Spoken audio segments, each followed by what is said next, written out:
Gente para Isso. dizer Tudo. coisas máximas do tipo depressão é coisa de rico, falta-lhe um tanque para lavar de Exatamente. roupa.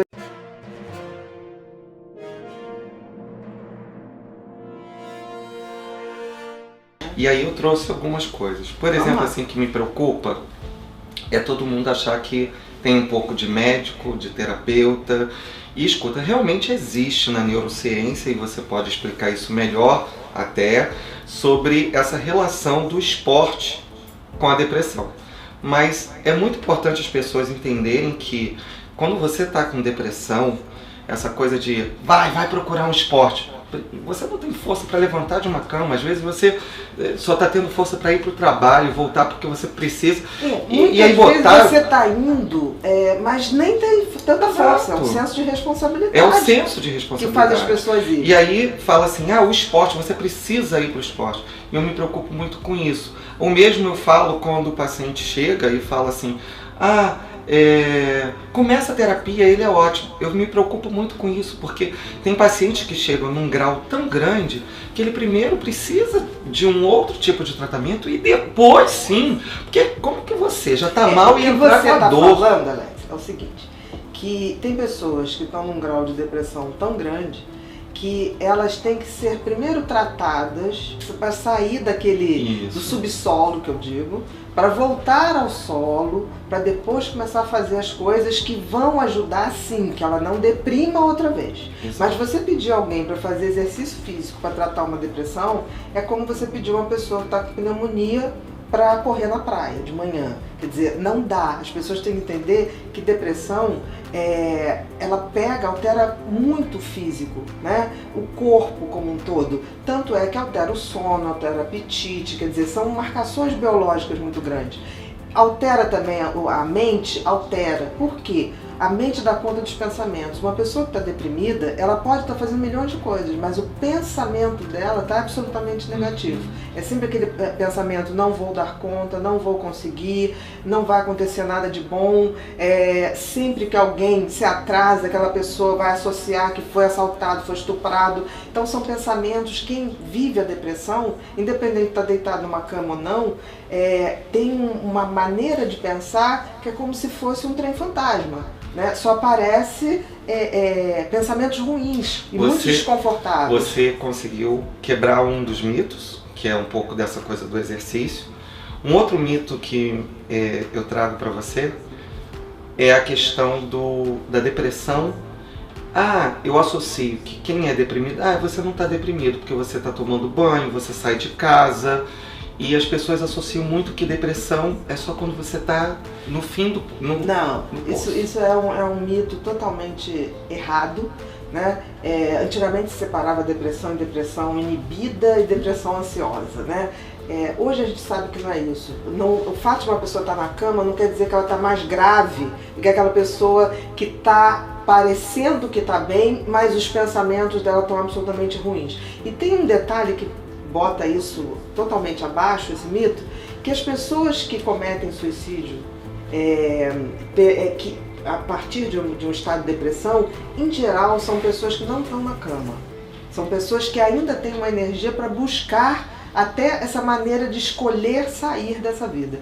Então a gente tem que ter muito cuidado, porque aquela visão do passado, de depressão, bota a pessoa na cama, a pessoa não fala, a pessoa não se comunica, não levanta. É muito raro esse quadro, é muito, muito raro. Eu diria que hoje a gente tem, antigamente se falava a síndrome de Cotard, que é uma depressão que a pessoa ela paralisa e ela tem uma sensação de que o corpo está apodrecendo. Isso é muito raro, eu vi uma única vez na minha vida e eu acho que a gente também, a depressão acompanha os tempos, né?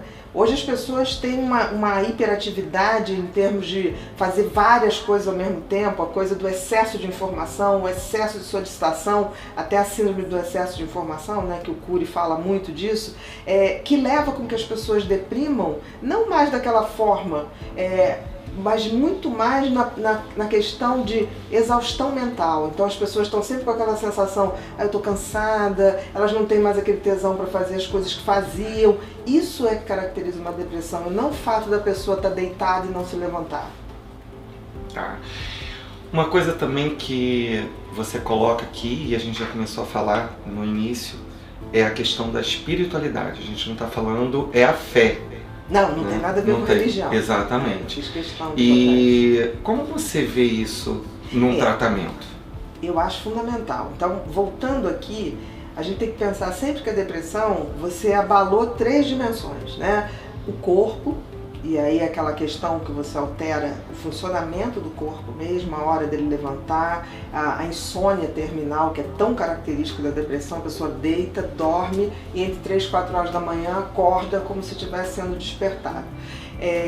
O apetite, tem pessoas que aumentam muito o apetite, tem pessoas que emagrecem barbaridades quando estão deprimidas. Então, o que a gente tem que ver é que afetou o corpo, afetou a mente a gente dá conta da forma de pensar. Então essas pessoas começam a pensar sempre de uma forma negativa, de si, da sua autovisão e também do que está acontecendo em volta.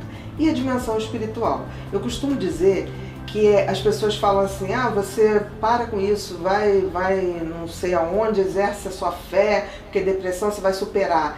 Isso é um absurdo a gente falar. Assim, eu acho até que quem fala está querendo ajudar. Muitas vezes as pessoas estão querendo ajudar, mas só que existem ajudas que podem ser muito nocivas, porque a gente ignora certas coisas. Você dizer para uma pessoa que a depressão dela é só uma questão de fé, você está impedindo que ela entenda que uma pessoa, quando está deprimida, ela não consegue exercer a fé. Você está falando de empatia, né?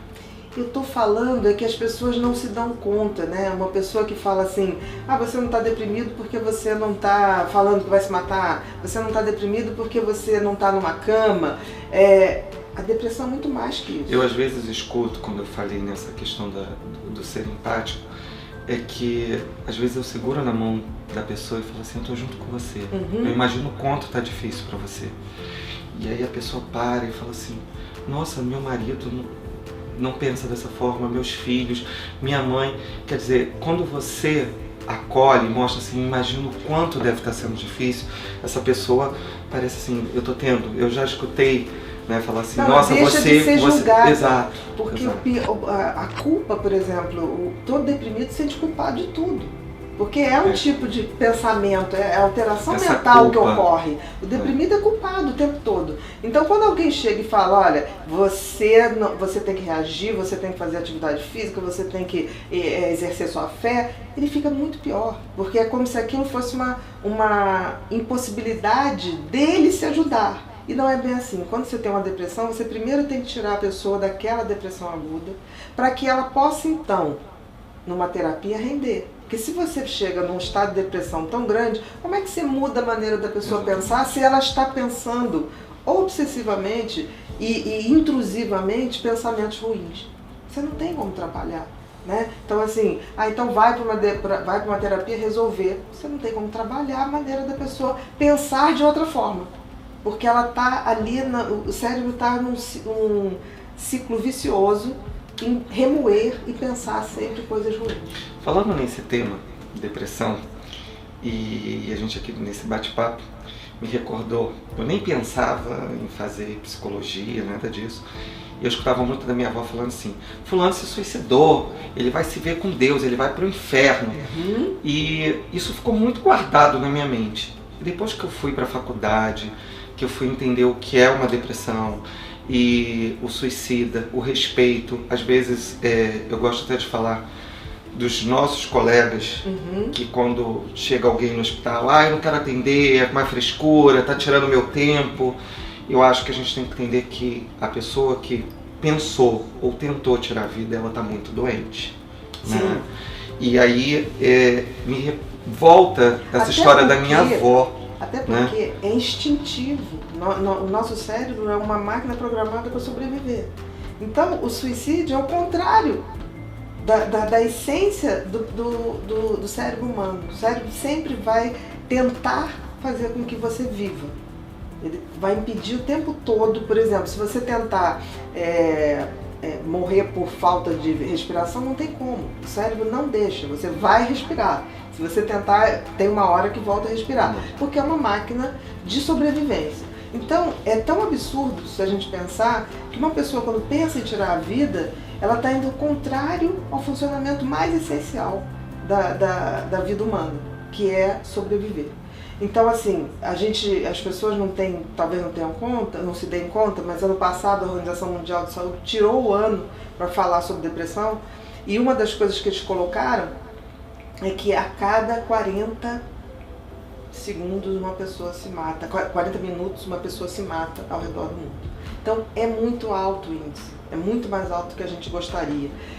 E aí eu coloco a coisa da espiritualidade. O que está acontecendo? Porque nós estamos numa sociedade que nunca nós tivemos tanto acesso a bens materiais, no mundo inteiro. No mundo inteiro. Você hoje, quando bota uma cena de uma área muito desfavorecida economicamente na África, você vê uma criança com uma camiseta Nike, com o símbolo da Nike. Aí você fala, gente, mesmo dentro dessa miséria, ou você vai numa reserva indígena, você está lá e as pessoas estão vestindo grifes. É uma coisa impressionante.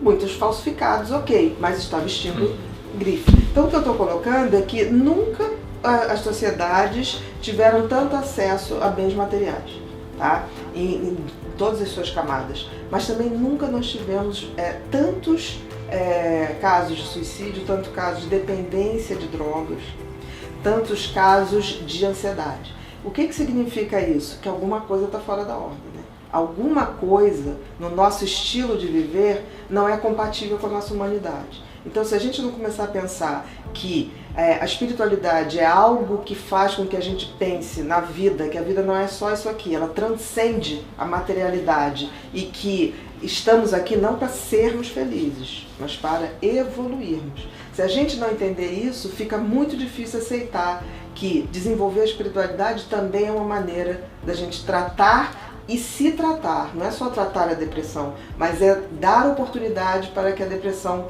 não se repita. Porque é aquilo que eu falei, um deprimido ele não tem condições de exercer sua espiritualidade, mas quando ele sai da depressão, ele tem a obrigação de tentar se fazer entender essa transcendência que a vida humana tem que ter, porque senão fica tudo sem sentido. Se a gente for pensar na vida como ela a gente nasce carequinha, sem dente, a gente vive, aprende, vai aprendendo, e um belo dia a gente começa a perder os dentes de novo, a perder o cabelo, papai morre, né?